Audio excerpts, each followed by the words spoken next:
नमस्कार प्रेक्षक मित्रांनो, स्वागत आहे तुमचे माझ्या साथी कलारंग या चॅनलमध्ये। आजच्या व्हिडिओमध्ये आपण जाणून घेणार आहोत अशा कोणत्या 4 गोष्टी आहेत की ज्या आपण म्हातारपणात लक्षात ठेवायला हवं। जर का त्या 4 गोष्टींचे आपण पालन केले तर घरातील सर्वच आपले मान मर्यादा ठेवतील, सन्मान करतील। चला तर मग व्हिडिओद्वारे जाणून घेऊया त्या कोणत्या 4 गोष्टी आहेत। आता म्हातारपणात कोणाच्या भाग्यात मुलांचं सून नसतं। या 4 गोष्टी आपल्या म्हातारपणात खूप उपयोगी पडतील, हे लक्षपूर्वक ऐका।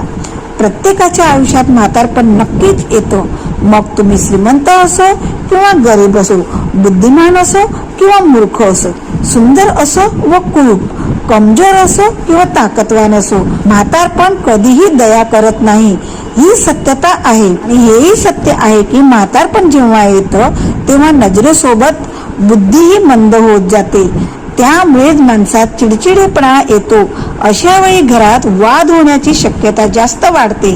त्या परिस्थितीत सून आणि मुलगा त्याची काळजी घेणे सोडून देत। एक तर आजारांनी वेढलेले ते वृद्ध शरीर आणि त्यावरून सून आणि मुलगाचे लक्ष न देणे, म्हणून म्हातारपण आणखी दुःखदायी होत असतं। आता प्रश्न असा आहे की म्हातारपणात कोणत्या गोष्टी लक्षात ठेवायला हव्यात ज्यामुळे आपल्याला कोणतेही दुःख त्रास सहन करावे लागू नये। चला तर मग आपण जाणून घेऊया। मंडळींनो, चॅनलवर नवीन असाल तर व्हिडिओला लाईक आणि चॅनलला सबस्क्राईब करा, तसंच बेल आयकॉन प्रेस करून हाईप करायला विसरू नका। खूप वर्षापूर्वीची गोष्ट आहे। एक नगरात एक श्रीमंत माणूस राहत होता। त्याचा खूप मोठा व्यवसाय होता। देश विदेशामध्ये व्यापार करून त्याने भरपूर पैसा कमवला। एके दिवशी त्याच्या आई वडिलांनी त्याला सांगितलं, बाळा, तू खूप पैसे कमवले आहेस, आता लग्न करून आपली गृहस्थी पुढे ने।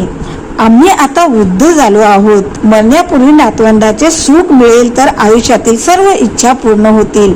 घरात सून आली की आम्हालाही थोडे सुख मिळेल।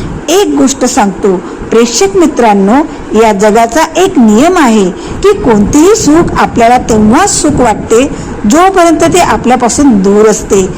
ते मिळाल्यावर तेच आपल्याला दुःख वाटू लागतं। दूर वाळवंटात वाळूही पाण्यासारखी दिसते। एखादा तहानलेला माणूस पाण्याच्या शोधात भटकत असेल तर त्याला ते पाणी वाटून आनंद होतो, पण जवळ गेल्यावर वाळू पाहून तो आणखी दुःखी होतो। तसेच या जगातील दुःख आहेत। दूर असताना खूप छान वाटतं, सुखी वाटतं, जवळ आल्यावर ते आपल्याला दुःखी बनवतं। आई वडील सुद्धा मुलाचे लग्न झाल्यावर खूप आनंदी होतात। अनेक स्वप्न त्यांच्या डोळ्यात असतात की सून आल्यावर आम्हाला सुख मिळेल, पण सून आल्यावर जस जसा काळ जातो तस तसं सगळं बदललं। जे विचार त्यांनी केलेलं होतं त्याच्या उलट व्हायला लागलं। ज्या सून आणि मुलाकडून सुखाची अपेक्षा होती त्याच्याकडूनच दुःख मिळू लागलं।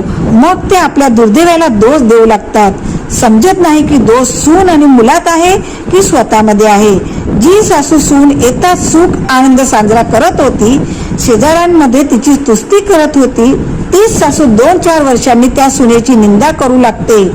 असे काय झाले की जे आधी सुख वाटत होते ते आता दुःख वाटू लागले आहे? ही गोष्ट आपल्याला नीट समजून घ्यायची आहे। प्रेक्षक मित्रांनो, तिकडे त्या वृद्ध आई वडिलांनी मुलावर लग्नासाठी दबाव टाकला। मुलगा म्हणाला, मी तुमच्या आनंदासाठी लग्न करीन, पण मला वाटते की लग्न करून मी अडचणीत पडू नये, कारण लोक मला म्हणतात की लग्नानंतर जबाबदाऱ्या वाढतात, खर्च वाढतो, स्वातंत्र्य संपतं, येणारी मुलगी आपल्यावर ओझे होऊ नये। तेव्हा आई वडील म्हणाले, बाळ, हे काय बोलतोस? लग्न ही माणसाची गरज आहे। लग्नानंतर संतती होते, संततीमुळे वंश पुढे जातो, पुत्रामुळेच पित्याला मोक्ष मिळतो। पत्नी ही माणसाच्या आयुष्याची साक्षीदार असते। दुःखासुखात ती नवऱ्याचा साथ सोडत नाही। आयुष्यात संकट आले की पत्नीच पुरुषाची ताकद बनते। ती त्याला चुकीच्या मार्गावर जाण्यापासून थांबवते। तिच्या येण्याने घरात सोय होते। घर पूर्णपणे घर तेव्हाच होतं जेव्हा त्यात स्त्री येते।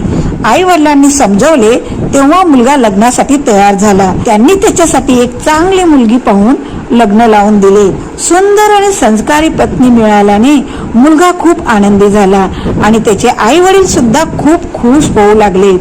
आता सगळे हसत खेळत आयुष्य जगत होते. सून आपल्या नवऱ्यासोबत सासू सासऱ्याची सुद्धा खूप चांगली काळजी घेत होती. वेळेवर त्यांना जेवण देणे, त्यांच्या गरजा पूर्ण करणं, त्यांना औषध पाणी देणं, त्यांना काही त्रास होऊ देत नव्हती. हळूहळू काळ बदलू लागला. काळानुसार मुलाचे आई वडील अधिक वृद्ध झाले, शरीर आणखी कमजोर झालं आणि त्यांच्यात चिडचिडापणा आला. वृद्ध असल्यामुळे ते दिवसभर विविध गोष्टी बोलत राहायचे. जेव्हा ते काही काम सांगायचे तेव्हा असं वाटायचं की ते रागात आहेत. त्यांचं ते वर्तन मुलाच्या पत्नीला आवडत नव्हते. ती सासू सासऱ्यांच्या स्वभावामुळे त्रस्त झाली होती. जेव्हा ती उलट उत्तर द्यायची तेव्हा घरात भांडण व्हायची.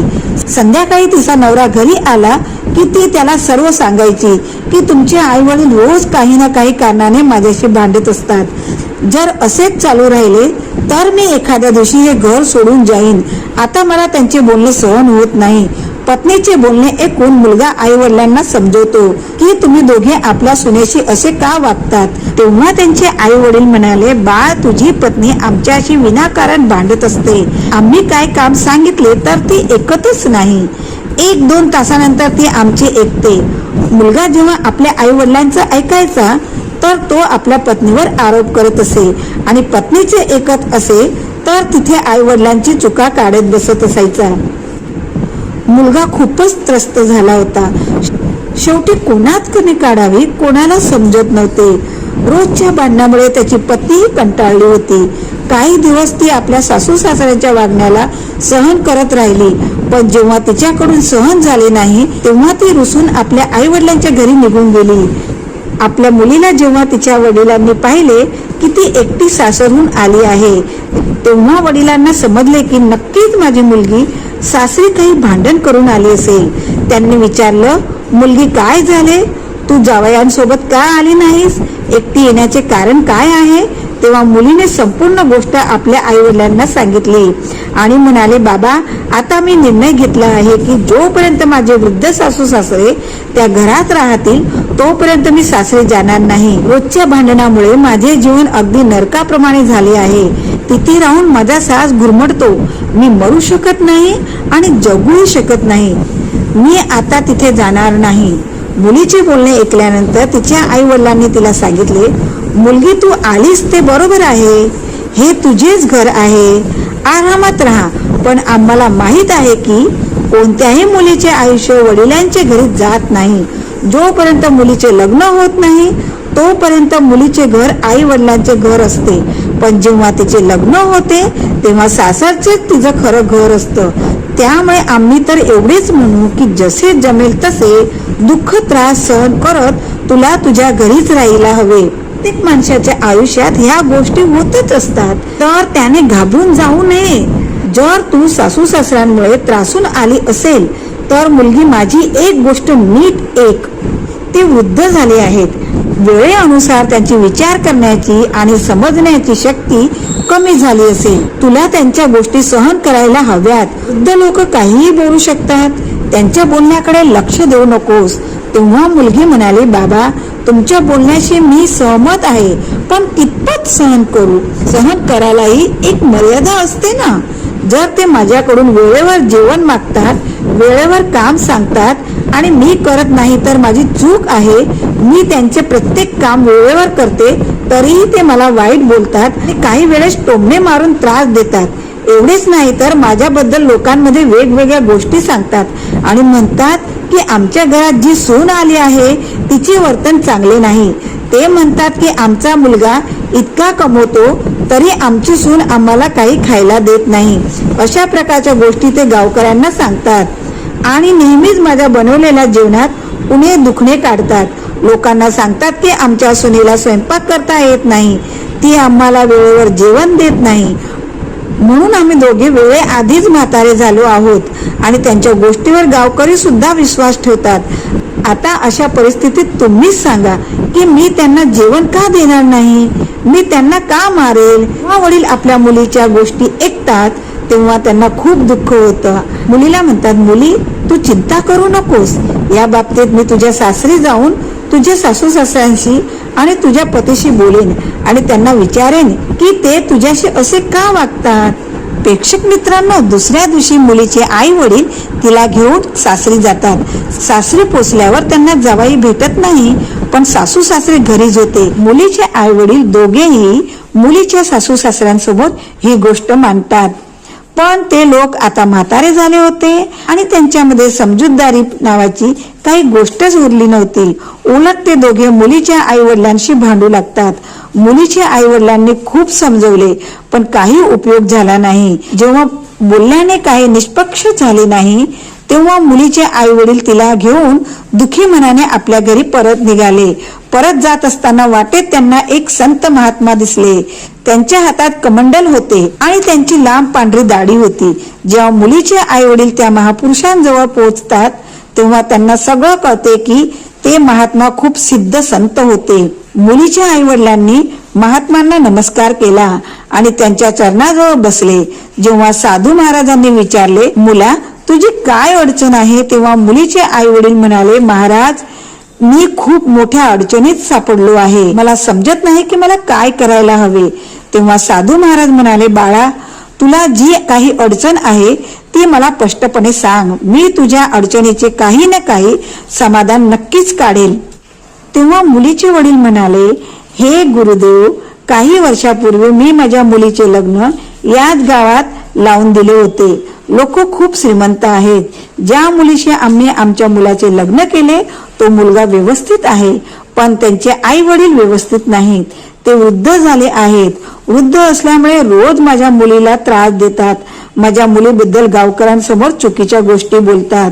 त्यामुळे मुलगी सासर सोडून माझ्याकडे परत आली आहे आणि माझ्याकडेच राहण्याचा हट्ट धरू लागली आहे. आता अशा परिस्थितीत तुम्ही सांगा की एखादा वडील आपल्या लग्न झालेल्या मुलीचे आयुष्य कसं चालवेल. मुलीच्या वडिलांचे असे बोलणे ऐकून तो संन्यासी म्हणाला, हे मुला, जर असे असेल तर तू मला त्या लोकांकडे घेऊन चल. मी त्यांना काही शिकवण देईन. मी त्यांना काही गोष्टी सांगेन. जर त्यांनी माझ्या सांगितलेल्या गोष्टी समजून घेतल्या आणि त्यांनी आपल्या आयुष्यात अंमलात आणले तर तुमची मुलगी नेहमी आनंदात राहील. ते कधीही तुमच्या मुलीशी भांडण करणार नाहीत. ते स्वतःही आनंदी राहतील आणि तुमची मुलगी सुद्धा आनंदी राहील. आता तर मुलीच्या आई वडिलांनी त्या महात्मांना सोबत आपल्या मुलीच्या सासरी निघाले. महात्म्याने मुलीच्या आई वडिलांना दारातच थांबायला सांगितले आणि स्वतः घरात गेले. घरात मुलीचे सासू सासरे बसलेले होते. तेव्हा मुलीच्या सासू सासऱ्यांनी साधू महाराजांना पाहिले. तेव्हा दोघे उठून उभे राहिले आणि साधू महाराजांना बसण्यासाठी आसन दिले. मग त्या मुलाच्या आई वडिलांनी त्या महात्माच्या खाण्यापिण्याबद्दल विचारलं. साधू महाराजांनी सांगितले की मी तुमच्या घरी मनोसक्त जेवण करीन, पण त्याआधी तुम्हाला माझे एक काम करावे लागेल. संन्यासाची ही गोष्ट ऐकून दोघी वृद्ध व्यक्ती म्हणाले, आम्ही तुमच्या सर्व गोष्टी मान्य करायला तयार आहोत. आधी तुम्ही जेवण करा.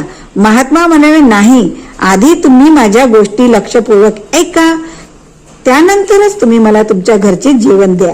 प्रेक्षक मित्रांनो, त्यानंतर साधू महाराज म्हणू लागले की मला ऐकण्यात आले की तुम्ही लोक वृद्ध झाले आहात आणि वृद्ध झाल्यामुळे तुम्हाला लोक त्रास देतात.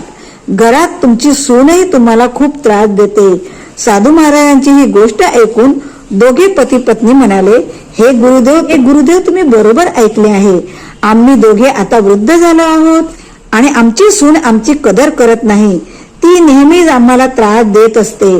तिला माहित नाही की जसे आज आम्ही वृद्ध झालो आहोत तसेच काही काळानंतर त्यांच्यामध्ये पण ही वृद्धता येईल आणि हे सर्व माहीत असूनही ती आम्हाला दोघांना खूप त्रास देते.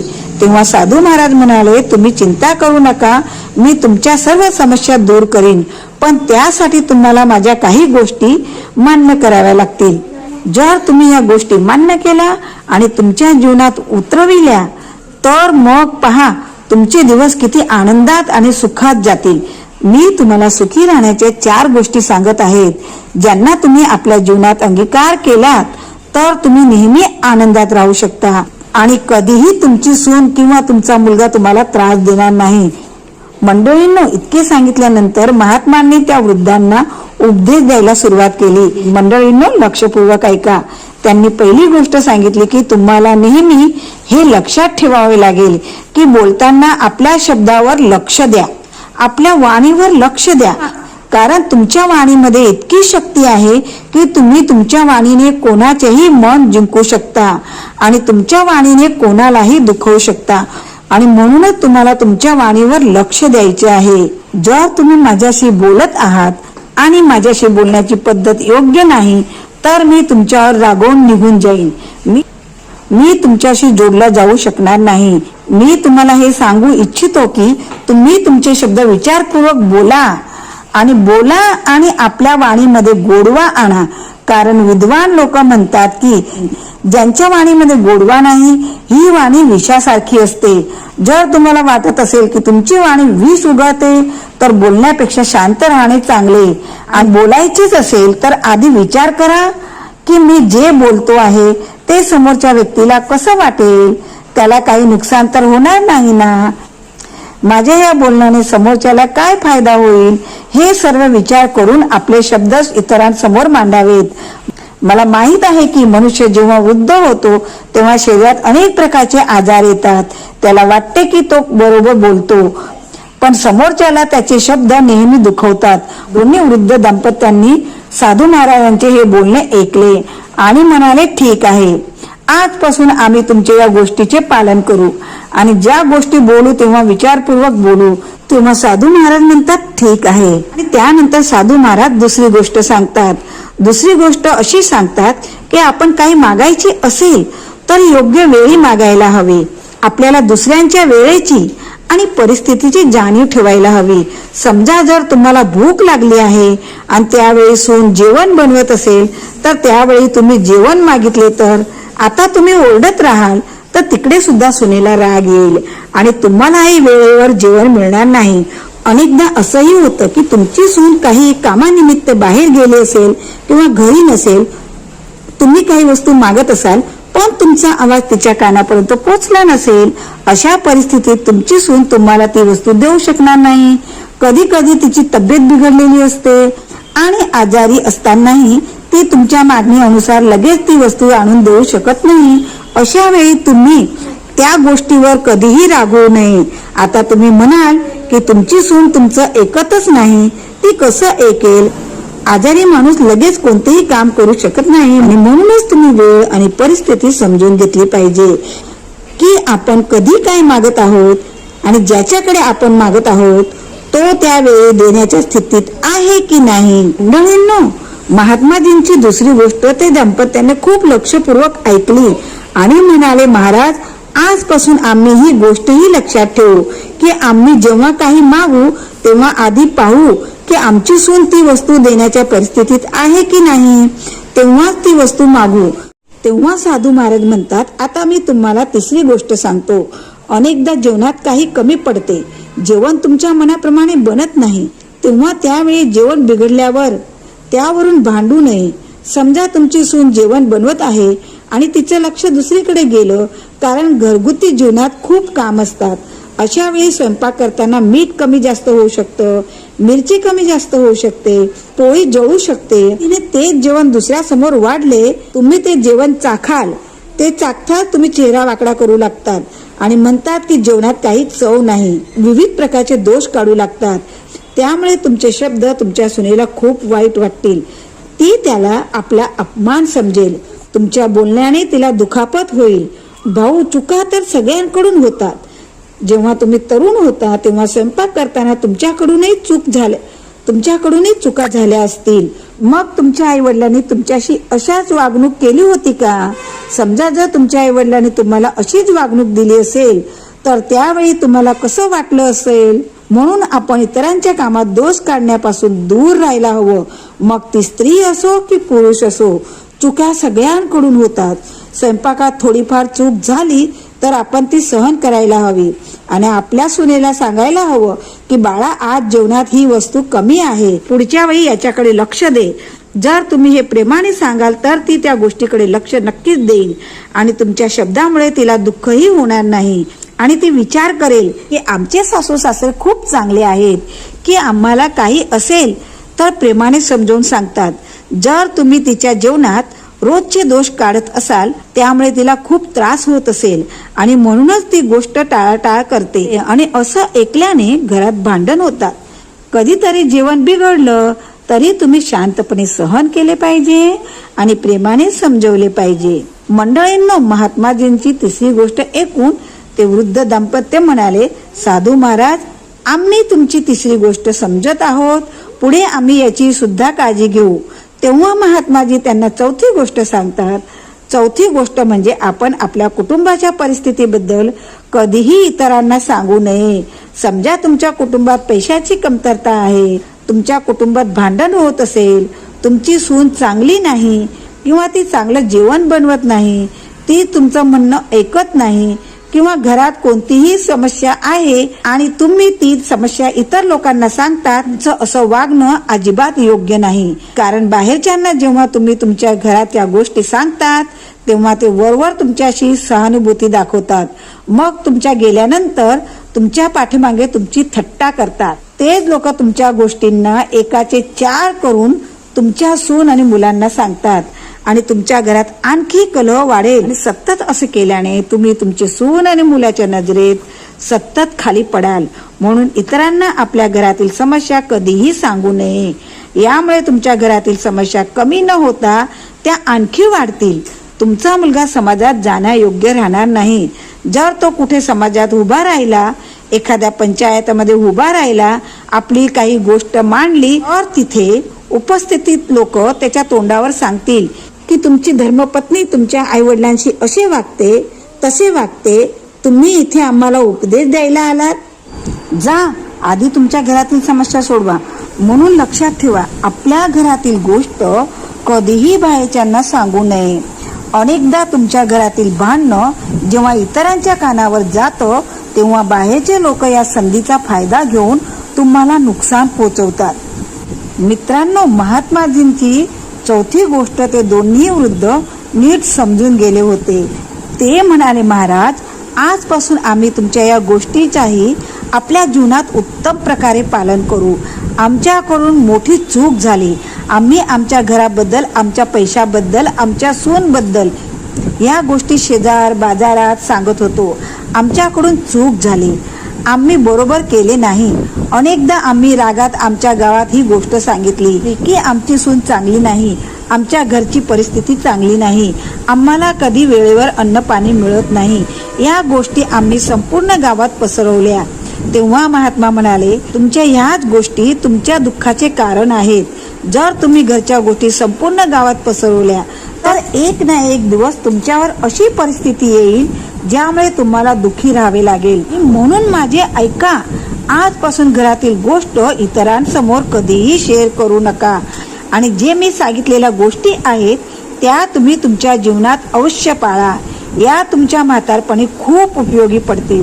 जो माणूस या 4 गोष्टी आपल्या जीवनात स्वीकार करतो त्याच्या जीवनात कधीही दुःख त्रास येत नाही. तो नेहमी आनंदी आणि सुखी राहतो.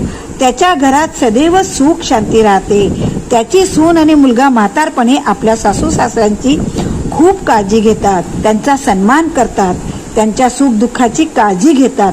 मंडळींनो, अशा प्रकारे साधू महाराजांनी त्या दोघांना 4 गोष्टी सांगितल्या. ते दोघे म्हणाले, महाराज, तुमच्या या 4 गोष्टी आम्ही नीट लक्ष ठेवून आणि त्यांचे पालन करू. आता आपण भोजन करा. साधू महाराज म्हणाले, अजून माझे बोलणे संपले नाही.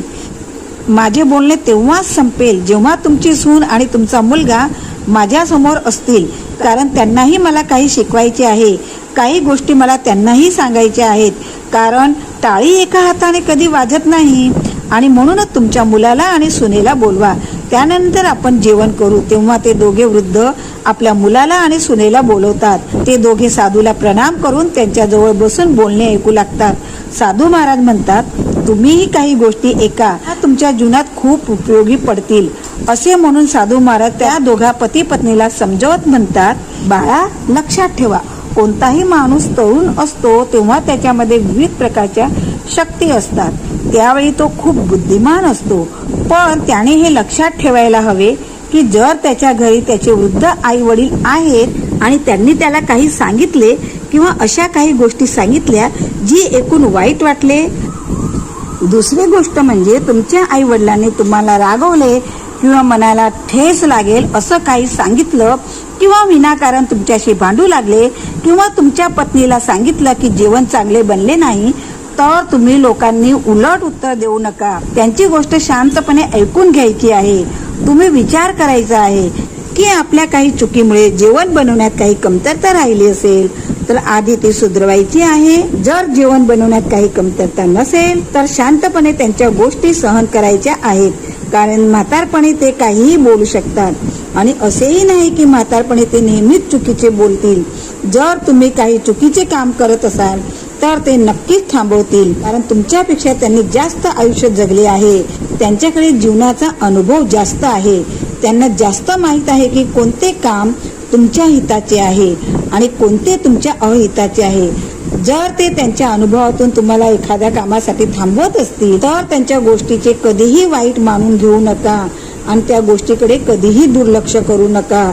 त्यांना माहित असते की काय केल्याने तुमचा फायदा होईल आणि काय केल्याने तुम्ही अडचणीत पडाल.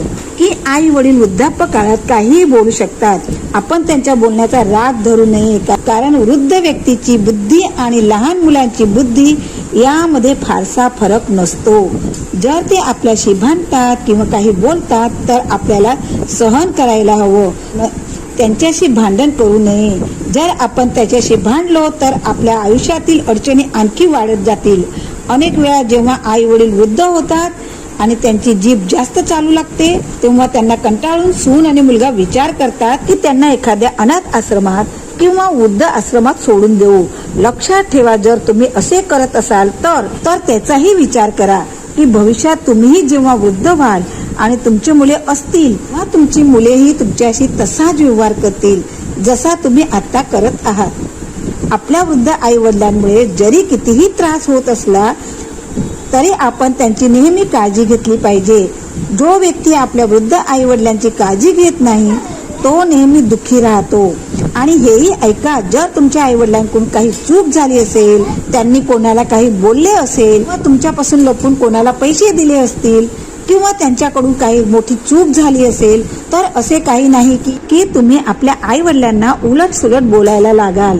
त्याऐवजी तुम्ही त्यांना प्रेमाने समजावून सांगायला हवे की बघा, तुमच्याकडून एवढी मोठी चूक झाली ज्यामुळे आपल्याला नुकसान झाले आहे. पुढच्या वेळी याची काळजी घ्या. आई वडिलांना प्रेमाने समजवाल तर ते समजून घेतील. त्यांना मारणे किंवा शिवीगाळ करणे हा उद्धटपणा आहे. जे लोक असे करतात त्यांनी लक्षात ठेवा की एक दिवस ते पूर्णपणे उद्ध्वस्त होतात.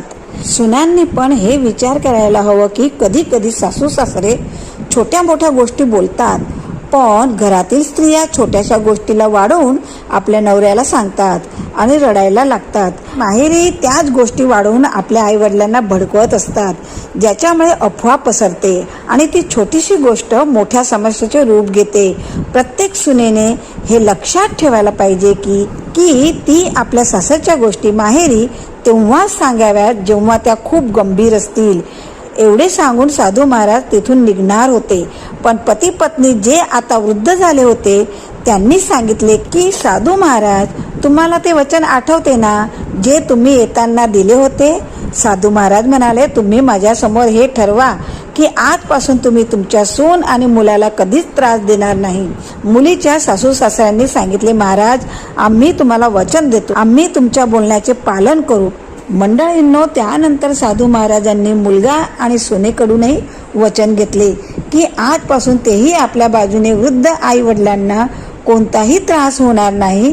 मंडळींनो, त्यानंतर साधू महाराजांनी मुलगा आणि सुनेकडूनही वचन घेतले, आजपासून तेही आपल्या बाजूने वृद्ध आई वडिलांना कोणताही त्रास देणार नाही. हे वचन घेतल्यानंतर साधू महाराज म्हणाले, आधी तुम्ही तुमच्या वचनाचे पालन करा. जेव्हा तुमच्या घरात सुख शांती येईल तेव्हा आम्ही तुमच्या घरी भोजन करू. असे सांगून ते सिद्ध महात्मा उभे राहिले आणि आपल्या कुटीत निघून गेले. मुलीचे आई वडील त्यांच्या संमतीने परवानगी घेऊन आपल्या घरी परत गेले. जेव्हा मुलीच्या सासू सासऱ्यांनी साधूंनी सांगितलेल्या गोष्टी आपल्या जीवनात अंगीकार केल्या तेव्हा त्यांच्या घरात सुख शांती नांदू लागली. पूर्वी ज्या सुनेचा चेहरा पाहताच त्यांना चीड येत होती, आता ती सून त्यांना संस्कारी सून वाटू लागली. सूनही आता आपल्या सासू सासऱ्यांची चांगली सेवा करू लागली, त्यांची काळजी घेऊ लागली. ती असा व्यवहार करू लागली जणू ते तिचे सासू सासरे नसून तिचे स्वतःचे आई वडील आहेत। मंडळींनो, हळूहळू जेव्हा घरात शांतता राहू लागली तेव्हा सगळ्यांचे मन आनंदी राहू लागले। अशा प्रकारे राहता राहता बरेच दिवस निघून गेले। तेव्हा एके दिवशी मुलीच्या आईने आपल्या नवऱ्याला सांगितले, आपल्या मुलीला सासरी जाऊन यावेळी बरेच दिवस झाले आहेत, पण आपण काही विचारपूस केली नाही। एकदा आपण मुलीच्या सासरी जाऊन पाहिले पाहिजे की ती कशी राहत आहे। मुलीच्या वडिलांनी सांगितले, तू बरोबर म्हणतेस, मी उद्याच मुलीच्या सासरी जातो आणि जाऊन पाहतो की आता तिला काही त्रास तर नाही ना। मंडळींनो, दुसऱ्या दिवशी जेव्हा मुलीचे वडील तिच्या सासरी पोहोचले तेव्हा त्यांनी पाहिले की त्यांची मुलगी आपल्या सासू सासऱ्यांची खूप चांगली काळजी घेत आहे। सासू सासरेही तिच्याशी आई वडिलांप्रमाणे प्रेमाने वागत आहे आणि संपूर्ण घरात सर्वजण खूप प्रेमाने, आपुलकीने आणि आनंदाने राहत आहेत। हे पाहून मुलीचे वडील विचार करू लागले, हे तेच कुटुंब आहे, तीच आपली मुलगी आहे आणि हे तेच तिचे सासू सासरे आहेत ज्यांच्यामुळे आपण सगळे त्रस्त होतो। मंडळींनो, आपल्या मुलीच्या घरी सुख, शांती आणि प्रेमाचे वातावरण पाहून मुलीचे वडील खूप आनंदी झाले आणि ते एक दिवस तिथे थांबून दुसऱ्या दिवशी आपल्या घरी परतले। कारण की कोणतेही वडील असे इच्छित नाही की त्यांच्या मुलीचे हे घर उद्ध्वस्त व्हावे किंवा तिच्या घरात भांडण व्हावीत। प्रत्येक आई वडिलांची इच्छा असते की त्यांच्या मुलीचे घर सुख समाधानाने भरलेले असावे। मंडळींनो, मला आशा आहे की आजचा व्हिडिओ तुम्हाला नक्कीच आवडला असेल। जर व्हिडिओ आवडला असेल तर व्हिडिओला लाईक करा आणि माझ्या चॅनलला सबस्क्राईब करा। आणि आजचा व्हिडिओ तुम्हाला कसा वाटला हे कमेंट सेक्शनमध्ये नक्की कळवा। ह्या व्हिडिओविषयी तुमचं मंतव्य काय आहे ते पण नक्की कळवा आणि व्हिडिओला सबस्क्राईब मात्र नक्की करा। अशाच नव्या व्हिडिओमध्ये पुन्हा भेटूया। धन्यवाद।